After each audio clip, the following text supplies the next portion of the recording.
Hello, welcome to my Sunday From. Today we're gonna make gorditas, and I just want to show you guys some of the ingredients. So I have this water for the dough, but for the dough I'm gonna use baking powder.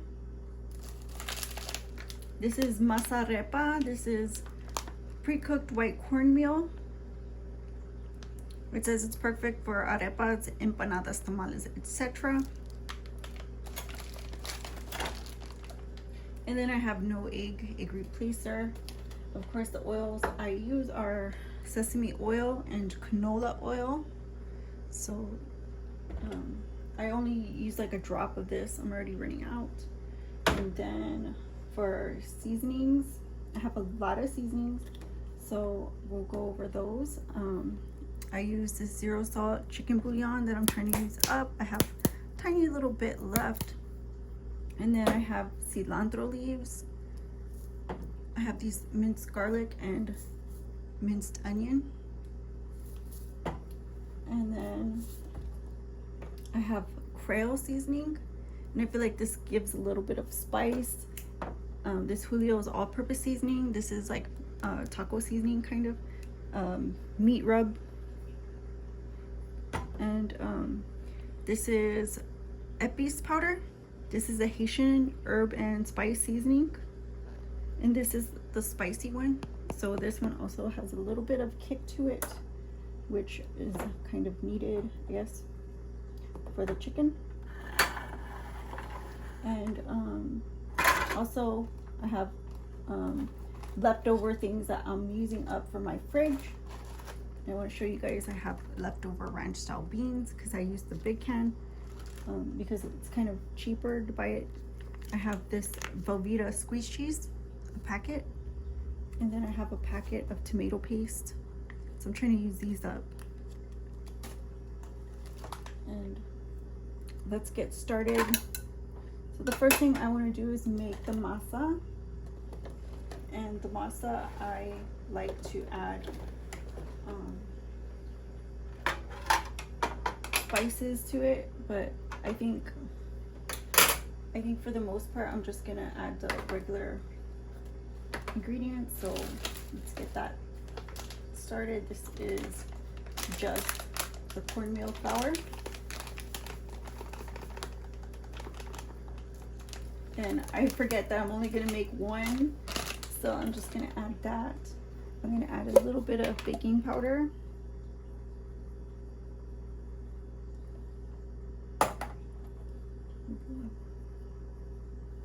And then I'll add my egg replacer, no egg replacer.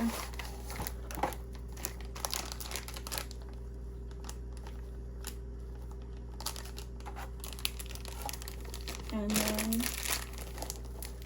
let me put this up.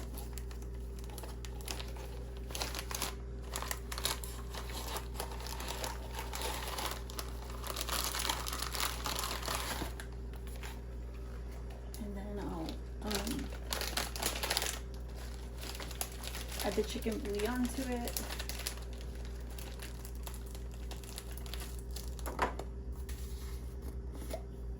So I'm just going to use whatever is left in there.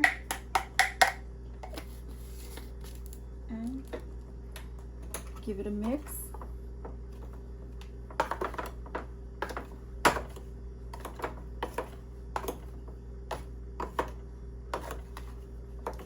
You see that? Just give it a quick mix. Make sure everything is in there because the cornmeal is a little bit hard to mix once you add the liquid to it.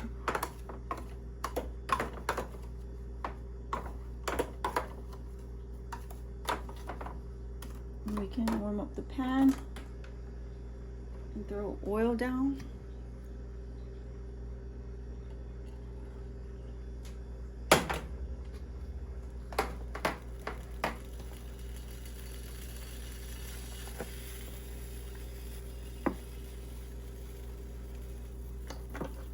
Since this is just this, we're not going to put a lot.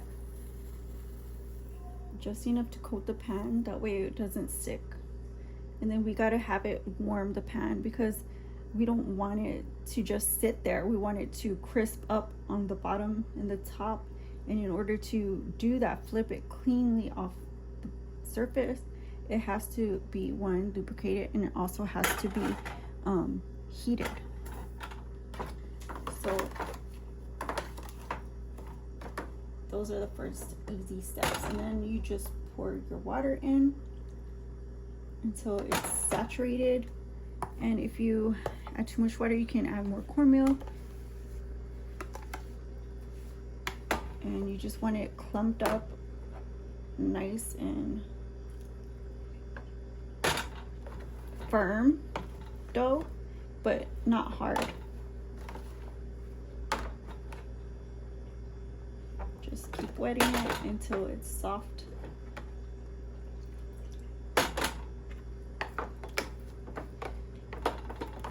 So I like to scrape it and throw that in the water and just mix it up really fast. And then I keep going all the way around the bowl. That's just how I do it, because it's easier for me to see that I didn't waste the sides. Just kind of scrape down and then get those clumps mixed up into, scrape the bottom, and it gets nice and soft, not hard and lumpy. And that's what you want. You want it nice and soft, because the more you stir it, the harder it gets, the firmer it gets, and then you might end up with a dry dough.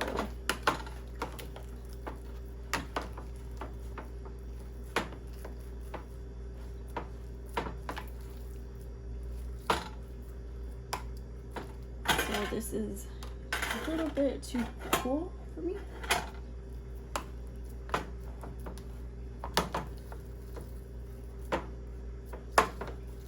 Because this is already ready, this masa, the dough, which we call masa, is ready to go down. And I'm thinking I should do it in 2 parts because it's like big enough to go down in 2 parts. So let me get a plate. And we will get started right away on our little gordita.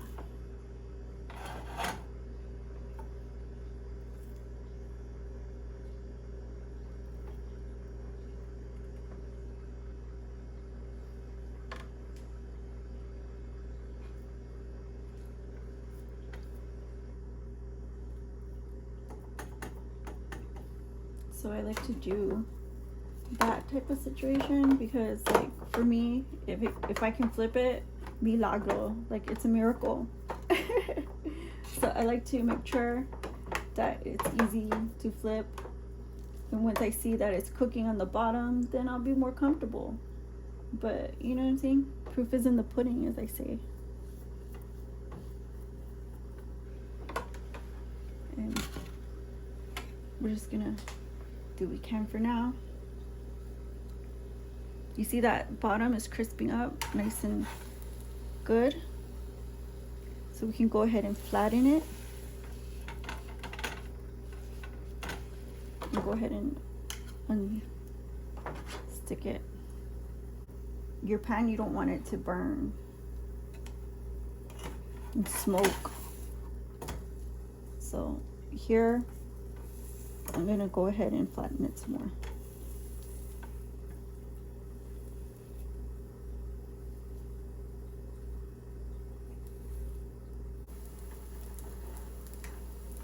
So let me see if I can flip it. Yep. It's perfect. So I'm gonna allow it to cook through, and then we'll start on the other one. So I just did the same to this one, and this one's nice and crispy. So I'm just kind of letting it cook on its sides, and then, like I said, we're gonna make the chicken. So I just added like water and garlic I'll just show you. I just use like a little bit of garlic, a little bit of like onion. It kind of needs a little bit more. And then I put some tomato in it, but I think the tomato wasn't enough, so we'll just go ahead and put more. Just to give you the rundown, because I don't think this was filming. I can't go check right now, but I don't think it was filming. So, I'm pretty sure it wasn't. So, yeah, that's all I did so far, was put the garlic, onion, and the tomato in water. As you can see, I used quite a bit of water. But I also added the Epi's powder because the Epi's powder has herbs and I want to rehydrate it, like add, you know, like add the flavor to it and kind of rehydrate it. And these other two are just seasonings, so they don't really take a lot.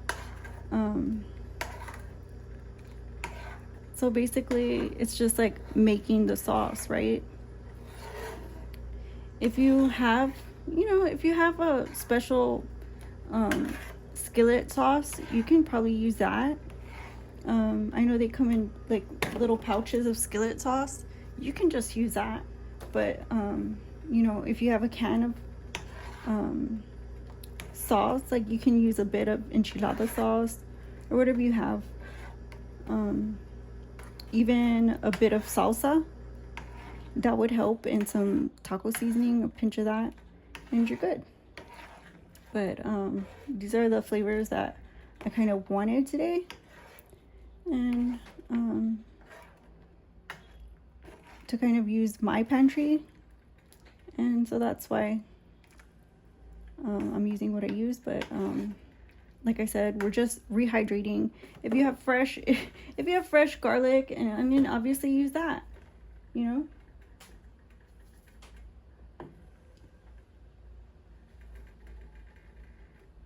So from here, I will add the chicken, because like the onions and garlic are already hydrating. They're already boiling up and kind of looking a little bit transparent. So I'll add the whole entire can of chicken and let that stew. So you don't waste anything.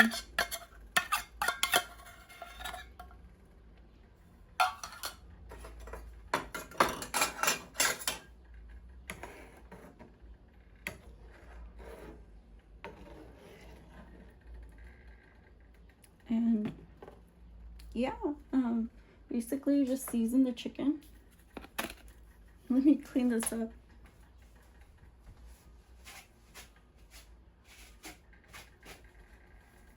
Just season it to your preference. So I just want it a little bit red, and that's all. Should thicken a bit.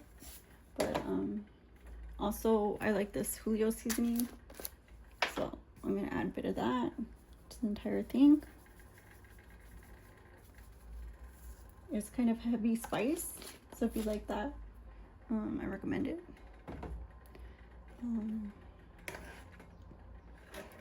And just keep an eye on it, let it stew for a bit, and then we'll get on the beans and we'll be back. So I'm just gonna add some cilantro just to jazz it up.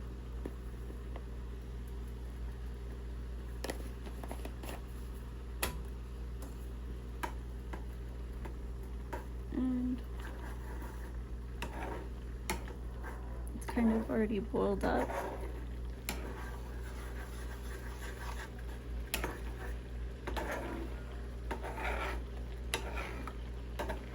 But it just needs a little bit more time. And then you can just pour it on the over your gorditas, or however you want to eat it.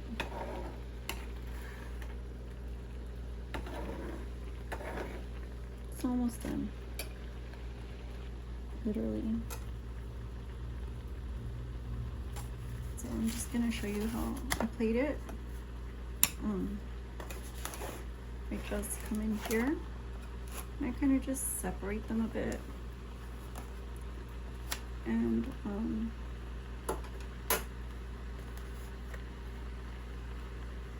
then I just grab the chicken and I put that on top of the bread.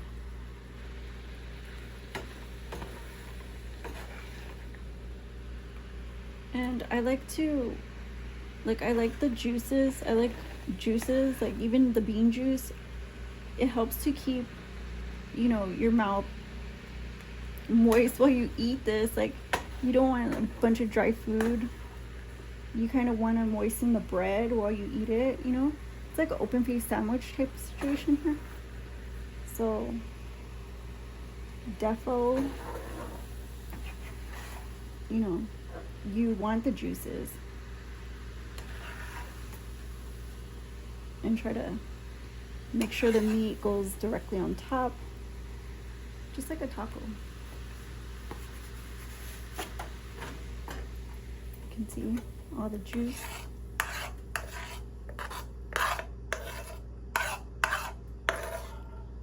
And just literally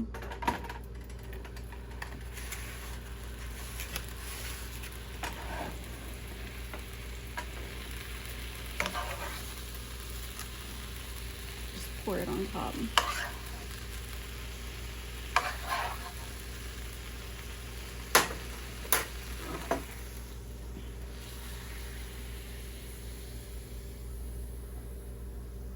Just like that.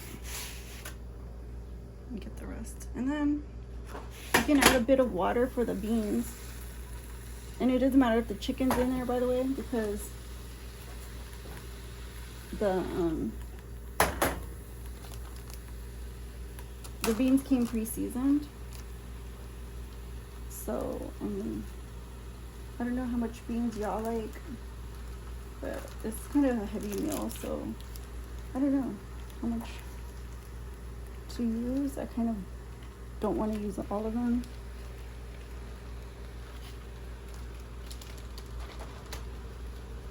But I don't want to skimp out on the beans. So, I mean, just mix everything in. And why I add water is because the beans, as they sit, you know, they kind of dehydrate because it's leftovers. So it kind of sits in the fridge, right?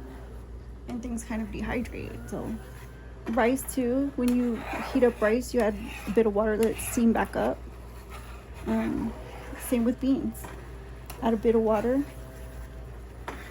add a bit more spice, and boom, your beans taste as good as fresh.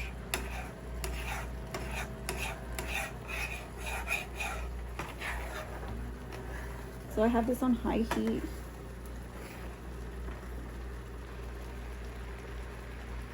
And these are a lot like nachos for me. These aren't the deep fried ones you find at the fair. These can also be sweetened, by the way, like a baked good. And those are absolutely delicious, but I wanted to show you my meal, how to make it.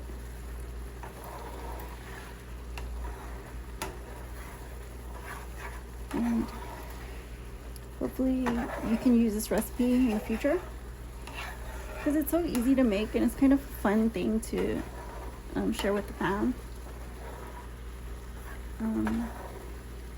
And I like to share with you guys things that, you know, I was raised on, that I raised my kids on to this day, you know.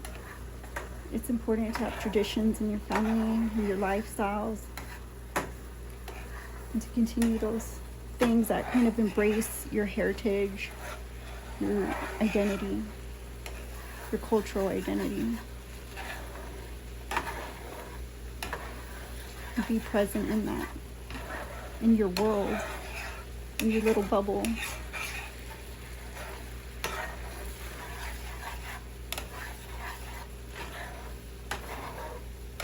Just be true to yourself. So here's the beans, and this is the last item that we are doing. So we'll just turn it off.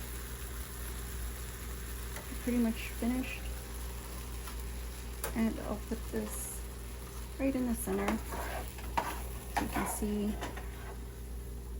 these are like skillet beans now.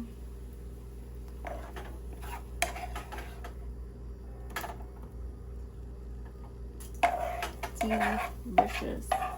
Just put them right on top of that chicken. And then grab the cheese. And just add as much cheese as you want. I don't know how much cheese you guys like on your gorditas.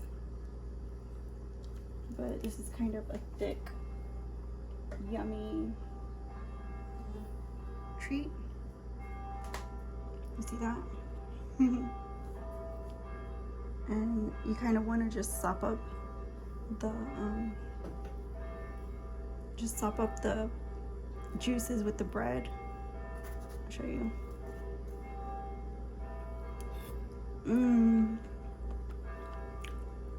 Delicious.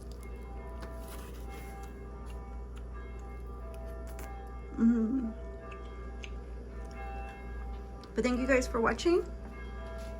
Don't forget to like, comment, share, and subscribe, and I'll see you on the next one. Nice one, different. Bye-bye.